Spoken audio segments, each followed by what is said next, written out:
هادي له أشهد أن لا إله إلا الله وحده لا شريك له وأشهد أن محمدا عبده ورسوله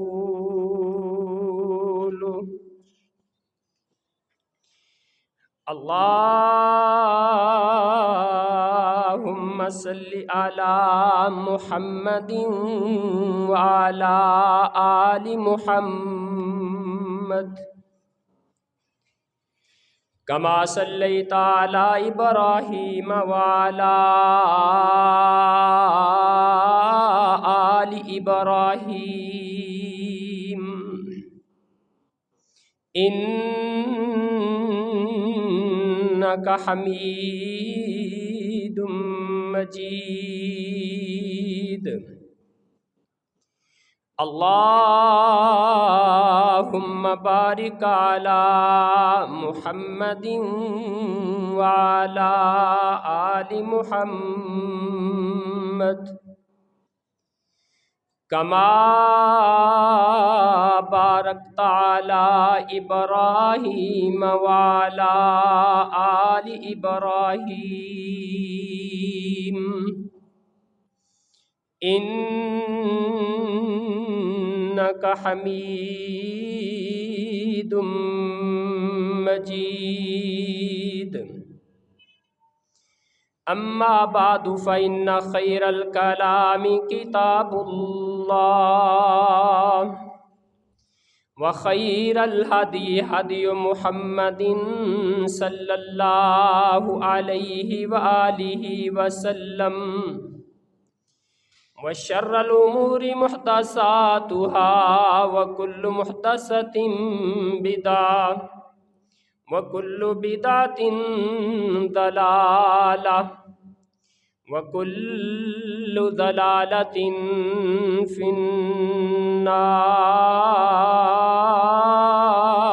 النار رب اشرح لي صدري ويسر لي أمري واحلل عقدة من لساني يفقه قولي أعوذ بالله السميع العليم من الشيطان الرجيم من همزه ونفخه ونفسه بسم الله الرحمن الرحيم الذين إن مكناهم في الأرض أقاموا الصلاة وآتوا الزكاة وأمروا بالمعروف ونهوا عن المنكر وللہ عاقبۃ الامور۔ وہ لوگ جن کو ہم زمین میں اقتدار عطا کر دیں وہ نماز قائم کرتے ہیں اور زکوٰۃ ادا کرتے ہیں، لوگوں کو نیکی کا حکم دیتے ہیں اور گناہوں سے روکتے ہیں، اور تمام معاملات کا انجام اللہ کے لیے ہے۔ صدق اللہ العظیم۔ حمد و ثنا اللہ رب العالمین کی پاکیزہ ذات کے لیے،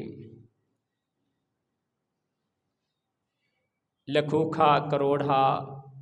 ان گنت لا تعداد درود و سلام امام الانبیاء سید ولد آدم، امام الفقہاء، امام الاولیاء،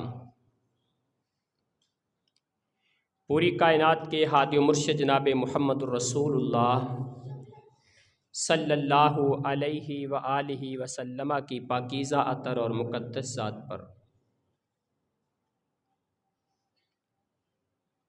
آج ماہ اگست کی 12 تاریخ ہے اور ماہ محرم کی 13 تاریخ ہے۔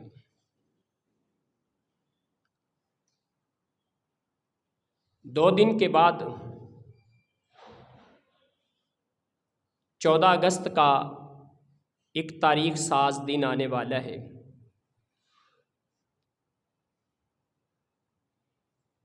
کہ 14 اگست کو کرۂ ارضی پر روئے زمین پر ایک اسلامی ریاست کی بنیاد رکھی گئی۔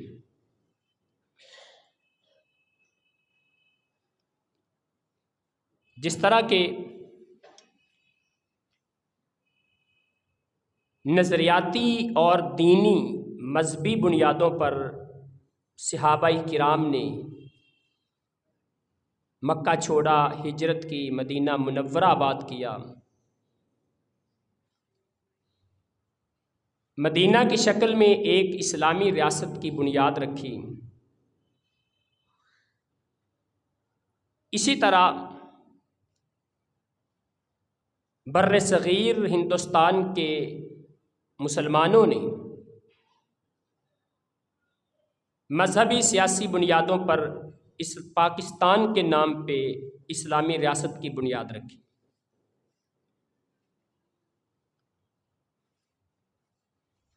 کائنات کے خالق و مالک نے دین اسلام کے اصولوں کو آزمانے کے لیے، اپنانے کے لیے، نفاذ قائم کرنے کے لیے ہمیں یہ ملک پاکستان عطا کیا۔ اس کے بنانے میں کتنی مشکلات کا سامنا کرنا پڑا، کتنی آزمائشوں سے گزرنا پڑا، کتنی تکالیف، مصائب برداشت کرنے پڑے۔ آپ یقیناً صاحب علم و دانش لوگ ہیں،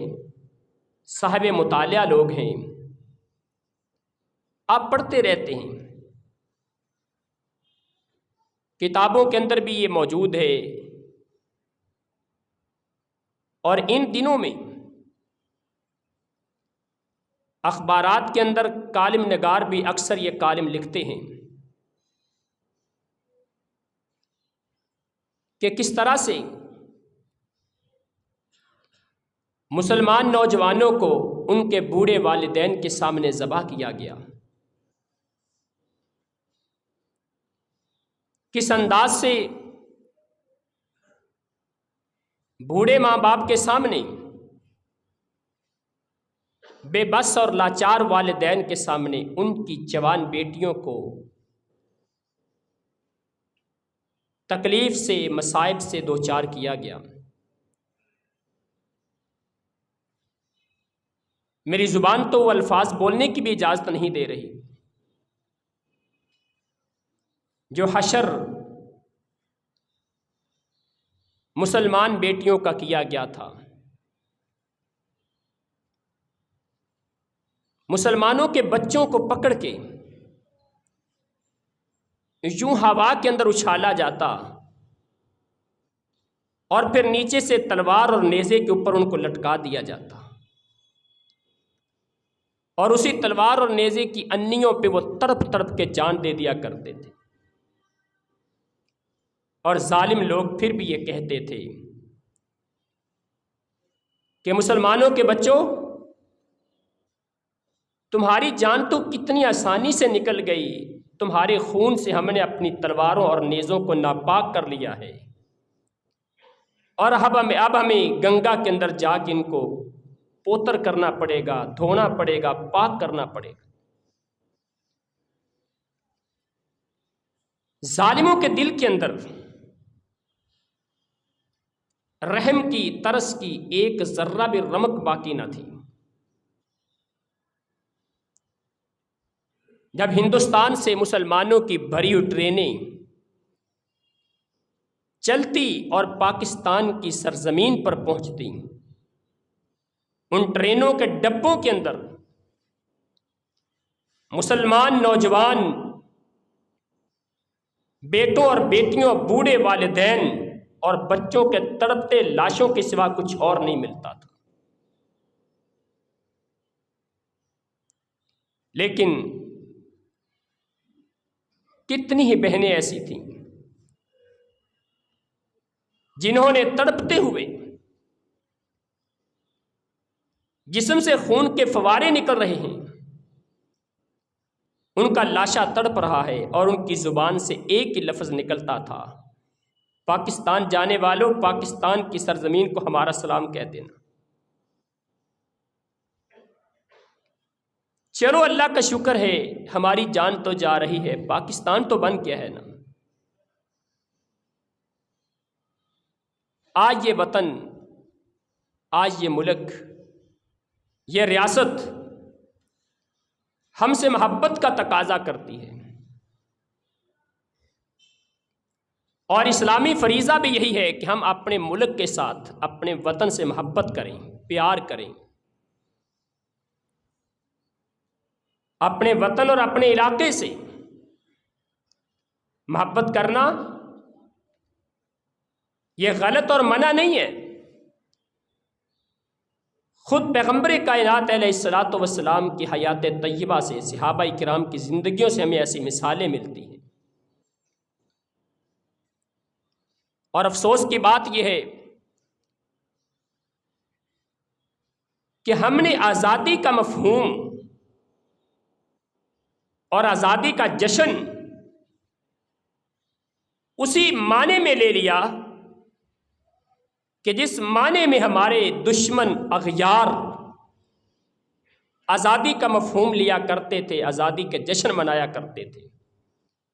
آج کا مسلمان بھی اسی منہج پہ چلتا نظر آ رہا ہے۔ فرق کیا ہے؟ اللہ اکبر! دنیا کائنات کی ہر چیز کو اپنے وطن سے، اپنے علاقے سے، اپنے گھر سے، اپنے مسکن سے محبت ہوتی ہے۔ ایک چھوٹا سا جانور ہے نا، چھوٹا سا پرندہ ہے، صبح جب اپنے گھونسلے سے نکلتا ہے نا، اگرچہ سارا دن وہ باہر رہے لیکن شام کو پلٹ کے اپنے گھونسلے میں آئے گا۔ وہ کوا جس کو ایک بچہ بھی پسند نہیں کرتا، جس کو ہم حرام جانور سمجھتے ہیں، آپ کبھی اس کے گھونسلے کا ایک تنکا اٹھا کے دیکھیں کیسے شور کرتا ہے اور کیسے آپ پہ پلٹ پلٹ کے حملے کرے گا۔ جانوروں کو، درندوں کو، پرندوں کو اپنے مسکن سے، اپنے ٹھکانوں سے محبت ہوتی ہے۔ وہ اپنے گھونسلے، اپنی غاریں، اپنی کچھاریں، اپنے رہنے کی جگہیں ان کو تحفظ دیتے ہیں اور ان کو کبھی بھی خراب نہیں کیا کرتے، نہ ان کی خرابی کو پسند کرتے۔ قرآن مجید نے اس محبت کا اظہار بھی کیا ہے۔ اللہ تعالیٰ فرماتے ہیں، لوگوں سن لو، اگر تمہاری اولادیں، تمہارے ماں باپ، تمہارے خاندان، تمہارے رشتہ دار، تمہارے مال وَمَسَاكِنُ تَرْضَوْنَهَا، اور تمہارے ٹھکانے، تمہارے گھر، تمہارے وطن اور تمہارے محلے تمہیں اللہ اور اس کے رسول سے زیادہ پیارے اور محبوب ہو گئے تو پھر اللہ کی طرف سے عذاب کا انتظار کرو۔ یہ ایک فطری چیز ہے،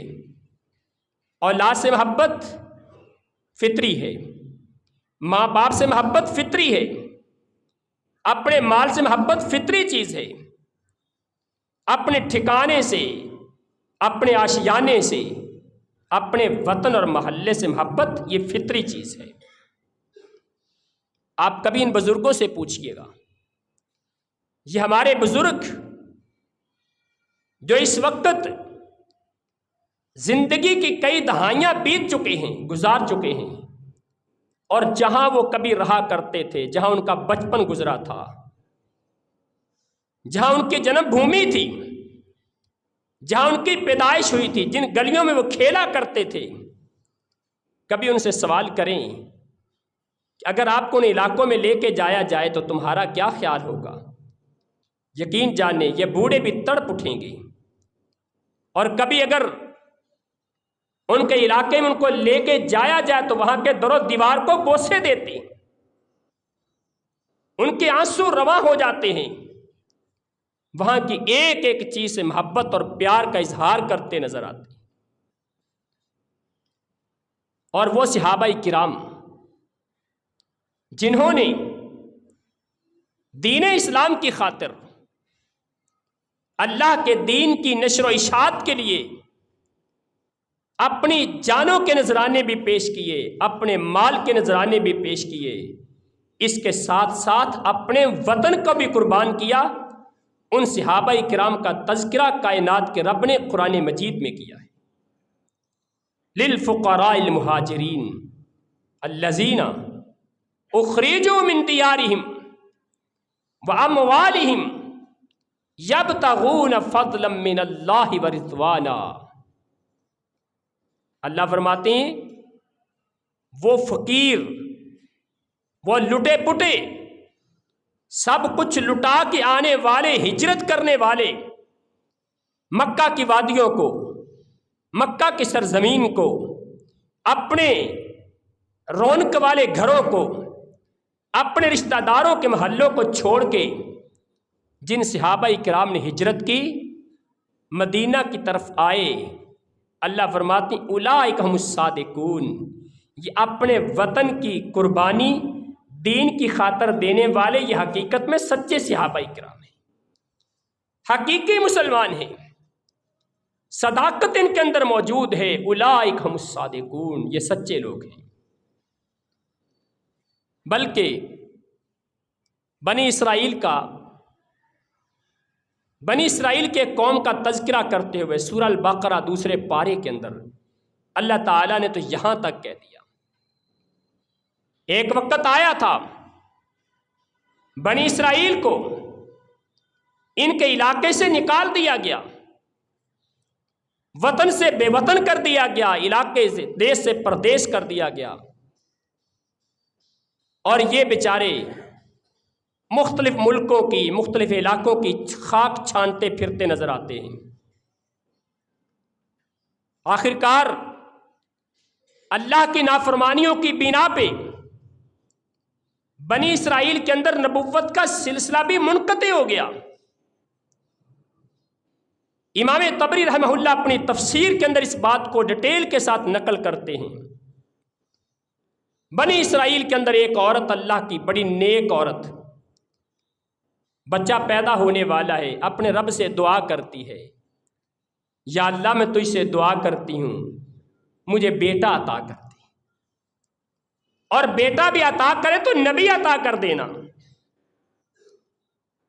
اپنے علاقے سے نکالے جا چکے ہیں، لیکن وطن کی محبت ان کے دلوں میں آج بھی جوش اور جذبے مار رہی ہے، ان کے دلوں کے اندر وطن کی، علاقے کی محبت آج بھی موجود ہے۔ معافیاں مانگتے ہیں، اللہ سے کے سامنے گڑ گڑاتے ہیں۔ آخر وقت آ گیا، اس عورت کے ہاں بیٹا پیدا ہوا، کائنات کے رب نے اس کو شموئیل یا شمعون نامی پیغمبر بنا دیا، دونوں نام موجود ہیں۔ قوم کے لوگ اکٹھے ہو کے اس نبی کے پاس گئے، کہا انتظار کرتے کرتے صدیاں بیت رہی ہیں، ہمیں کوئی مناسب رہنما نہیں مل رہا، کوئی مناسب ہمیں سپہ سالار نہیں مل رہا، آپ ایک بندے کو ہمارا بادشاہ مقرر کر دیں، ہم اس کی سپہ سالاری میں، اس کی نگرانی میں اپنے دشمن سے لڑائی کر کے اپنے علاقے واپس لینا چاہتے ہیں۔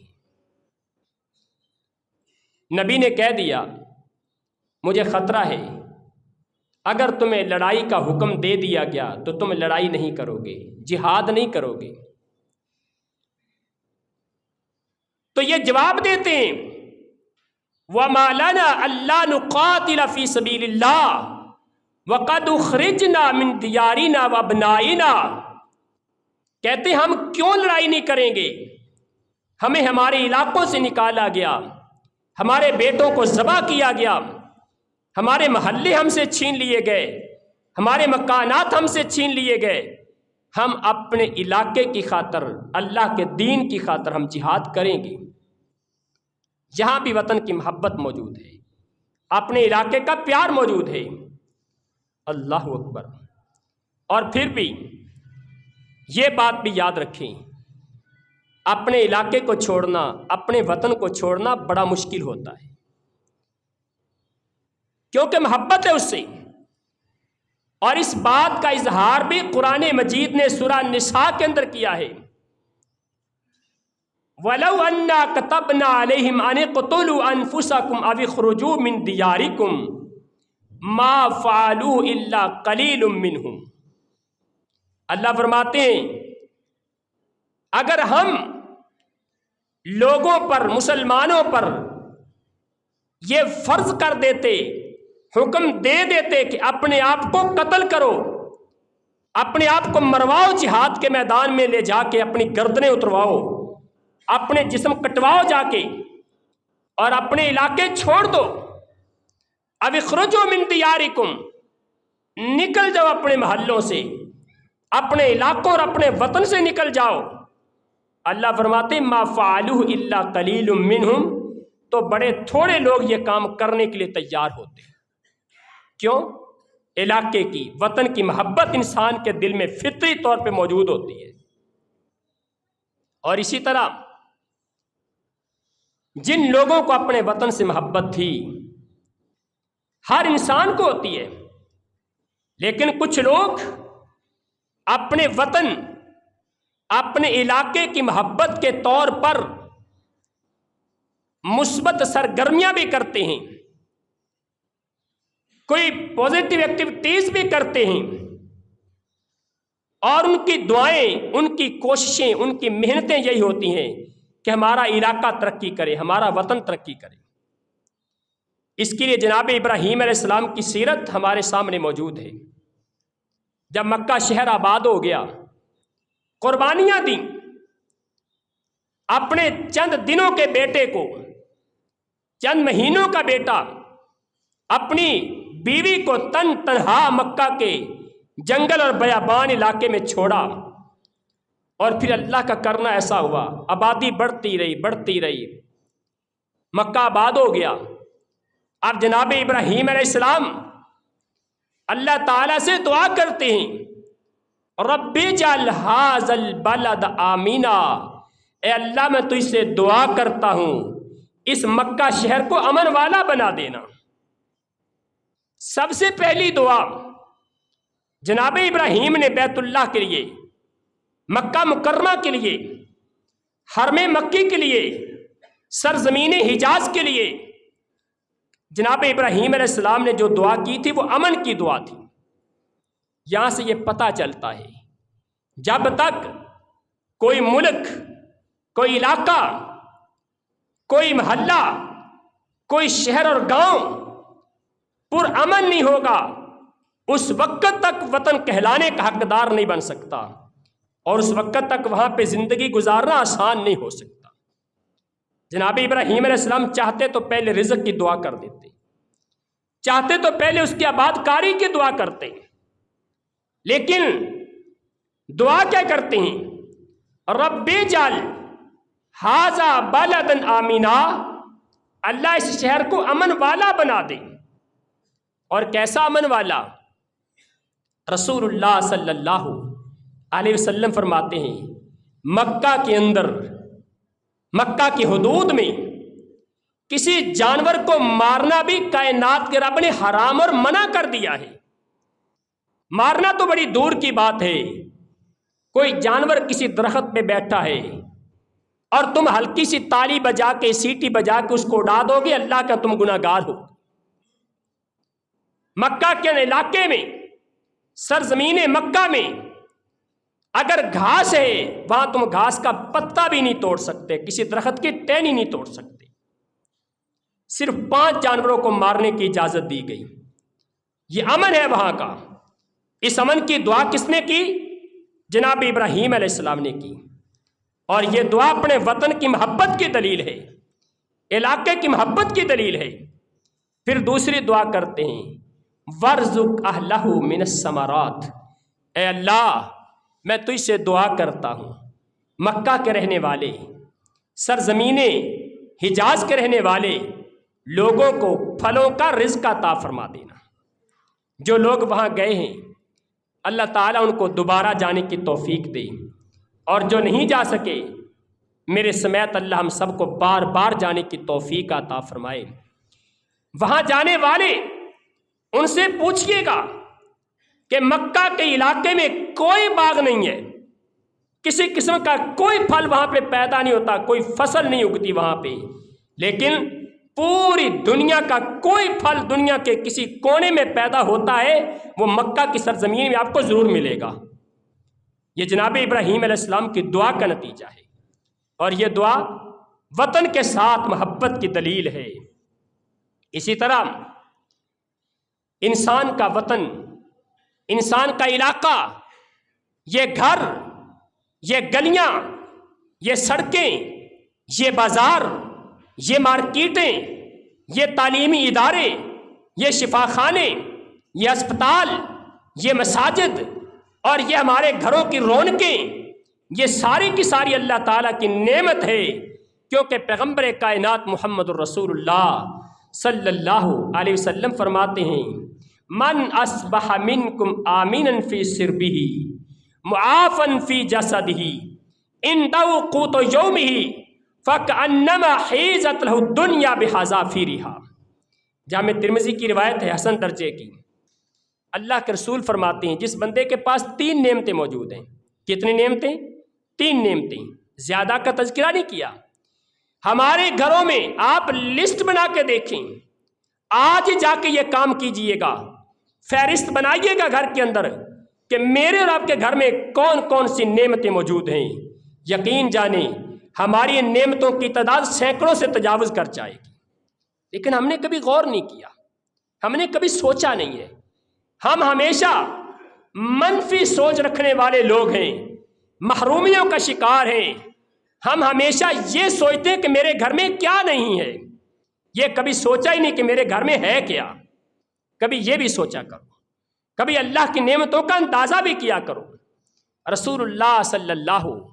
علیہ وسلم فرماتے ہیں من اصبح منکم آمنا فی سربہ۔ صبح کو بندہ بیدار ہوا نا اپنے گھر کے اندر، جب صبح بیدار ہوا اس کا جسم، اس کے گھر کے اندر امن و سکون ہے، معافن فی جسدہ، اس کا جسم صحیح سالم ہے، صحت مند جسم ہے، صبح اٹھا ہے کسی بیماری کا شکار نہیں ہوا، صحت مند جسم کے ساتھ اٹھا، گھر میں امن و سکون ہے، محلے کے اندر آرام ہے، کوئی پریشانی نہیں ہے، کوئی بے چینی بد امنی نہیں ہے، امن و سکون کی زندگی، صحت مند جسم، اور گھر کے اندر ایک وقت کا کھانا موجود ہے، ایک ٹائم کا کھانا موجود ہے۔ اللہ کے رسول فرماتے ہیں جس کے پاس 3 نعمتیں موجود ہیں، کائنات کے رب نے پوری دنیا کو، دنیا کی تمام نعمتوں کو اس کے گھر کی لونڈی بنا دیا ہے۔ وطن کی محبت، وطن کا امن و سکون، وطن کی بہتری، اپنے ملک اور علاقے کا امن و عاشری، یہ اللہ کی طرف سے ایک نعمت ہے۔ اسی طرح رسول اللہ صلی اللہ علیہ وسلم کو اپنے وطن سے بڑی محبت تھی، اللہ کے پیغمبر کو اپنے علاقے سے پیار تھا، مکہ کی وادی سے، مکہ کے در و دیوار سے، مکہ کے پہاڑوں سے اللہ کے پیغمبر علیہ الصلوۃ والسلام کو محبت تھی۔ اسی لیے تو جب آپ پہ پہلی وحی نازل ہوئی، جناب سیدہ خدیجہ رضی اللہ تعالی عنہا رسول مکرم صلی اللہ علیہ وسلم کو اپنے چچا کے بیٹے ورقہ بن نوفل کے پاس لے کر گئیں اور کہا اس سے سنیے یہ محمد کیا کہتے ہیں صلی اللہ علیہ وسلم۔ ورقہ بن نوفل کو اللہ کے رسول نے پہلی وحی کا سارا حال بیان کیا تو ورقہ بن نوفل کہتا ہے اللہ اکبر، ھذا الناموس الذی، یہ وہی ناموس ہے، یہ وہی فرشتہ ہے جو کائنات کے رب نے موسیٰ علیہ السلام پر نازل کیا تھا، اور تم آنے والے وقت کے نبی ہو، وقت کے تم رسول ہو۔ اور ساتھ میں ورقہ بن نوفل ٹھنڈی آہ بھر کے کہنے لگا، ٹھنڈی سانس بھری اور کہنے لگا یا لیتنی اکون حیا، یا لیتنی اکون حیا،